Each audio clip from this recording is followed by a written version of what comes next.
Hi friends, welcome to SPC Line channel. நான் உங்க குமார். இந்த வீடியோவில் நம்ம என்ன பார்க்க போறோம்னா PowerPoint அப்ளிகேஷனில் இருக்க மார்ஃப் ட்ரான்சிஷன்னா என்ன, அதோட அட்வான்டேஜஸ் என்னன்றதை பற்றியும் தான் இந்த வீடியோவில் பார்க்க போகிறோம். வாங்க ஃப்ரெண்ட்ஸ் வீடியோக்குள்ளே போகலாம். மார்ஃப் ட்ரான்சிஷன்றது என்னென்னா, நீங்கள் PowerPoint அப்ளிகேஷனில் ஒரு ஆப்ஜெக்டை இன்னொரு ஸ்லைடில் size, place and position change பண்ணும்போது மார்ஃப் ட்ரான்சிஷன் அதை அனிமேஷன் எஃபெக்ட்ஸோடு டிஸ்பிளே பண்ணும். நீங்கள் ஒவ்வொரு ஸ்லைட்லேயும் டிஃப்ரெண்ட் ஆப்ஜெக்ட்ஸை ப்ளேஸ் பண்ணும்போது மார்ஃப் ட்ரான்சிஷன் அதை ட்ரான்ஸ்ஃபர்மேஷன் எஃபெக்டோட டிஸ்பிளே பண்ணும். Morph transition office 365 and MS Office 2019 மட்டும்தான் அவைலபிளாக இருக்கும். இப்போ PowerPoint அப்ளிகேஷனில் மார்ஃப் ட்ரான்சிஷனை எப்படி இம்ப்ளிமெண்ட் பண்ணுறதுன்றதை பற்றி டீட்டெயில்டாக பார்க்கலாம். PowerPoint அப்ளிகேஷனில் நான் ஒரு blank ப்ரெசன்டேஷனை ஓப்பன் பண்ணுறேன். எனக்கு டைட்டில் அண்ட் சப்டைட்டில் ஃபீல்ட் வேணாம். ஸோ நான் லேஅவுட் ஆப்ஷனை கிளிக் பண்ணி blank ஆப்ஷனை செலக்ட் பண்ணுறேன். நெக்ஸ்ட் இன்செர்ட் டேப்பில் இருக்க ஷேப்ஸ் ஆப்ஷனை கிளிக் பண்ணுறேன்.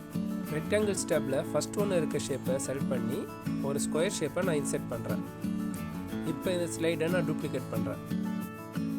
டூப்ளிகேட் பண்ண ஸ்லைடில் ஸ்கொயர் ஷேப் ஹைட்டை இன்க்ரீஸ் பண்ணுறேன். இப்போ இந்த ஸ்லைடை நான் டூப்ளிகேட் பண்ணுறேன். டூப்ளிகேட் பண்ண ஸ்லைடில் இருக்க ரெக்டாங்கிள் ஷேப்பை செலக்ட் பண்ணி ஃபார்மட் டேப்பில் இருக்க ரொட்டேட் ஆப்ஷனில் ரொட்டேட் 90 டிகிரி ஆப்ஷனை கிளிக் பண்ணுறேன். இந்த ரெக்டாங்கிள் ஷேப்பை நான் ரைட் சைடில் மூவ் பண்ணுறேன். இப்போ 3 ஸ்லைடையும் செலக்ட் பண்ணிவிட்டு ட்ரான்சிஷன் டேப்பில் இருக்க மார்ஃப் ட்ரான்சிஷன் ஆப்ஷனை நான் கிளிக் பண்ணுறேன்.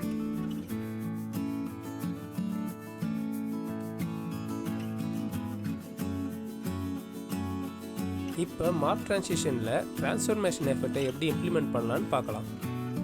ஃபஸ்ட்டு ஸ்லைடில் ஸ்டார் ஷேப்பையும் செகண்ட் ஸ்லைடில் ஆர்ட் ஷேப்பையும் நான் இன்செர்ட் பண்ணுறேன். இந்த 2 ஸ்லைடையும் நம்ம செலக்ட் பண்ணி மார்ஃப் ட்ரான்சிஷனை அப்ளை பண்ணும்போது ஸ்டார் ஷேப் டிஸப்பியர் ஆகி ஆர்ட் ஷேப் அப்பியர் ஆகிற எஃபெக்ட் தான் நமக்கு அவுட்புட்டாக கிடைக்கும். ஸ்லைடில் இருக்க ஷேப்பை செலக்ட் பண்ணிவிட்டு ஃபார்மட் டேப்பில் இருக்க செலெக்ஷன் பேன் ஆப்ஷனை நான் கிளிக் பண்ணுறேன். இந்த விண்டோவில் ஷேப் நேமை நான் டபுள் கிளிக் பண்ணுறேன். டபுள் எக்ஸ்க்ளமேஷன் சிம்பிளை ஆட் பண்ணி ஷேப் நேமை நான் ரீநேம் பண்ணுறேன். செகண்ட் ஸ்லைடில் இருக்க ஷேப்புக்கும் நான் சேம் நேமை என்டர் பண்ணுறேன்.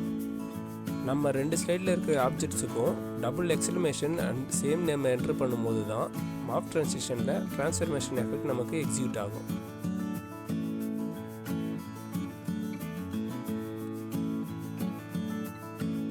மார்ஃப் ட்ரான்சிஷன் ஆப்ஷனை யூஸ் பண்ணி இந்த மாதிரி வேரியண்ட் எஃபெக்ட்ஸை நம்ம இம்ப்ளிமெண்ட் பண்ணலாம். இந்த வீடியோ உங்களுக்கு பிடிச்சிருந்தா லைக் பண்ணுங்கள், அப்படி உங்கள் ஃப்ரெண்ட்ஸுக்கும் ஷேர் பண்ணுங்கள். மார்ஃப் ட்ரான்சிஷனில் உங்களுக்கு எதாவது டவுட்ஸ் இருந்தால் அதை கமெண்ட் செக்ஷனில் மென்ஷன் பண்ணுங்கள்.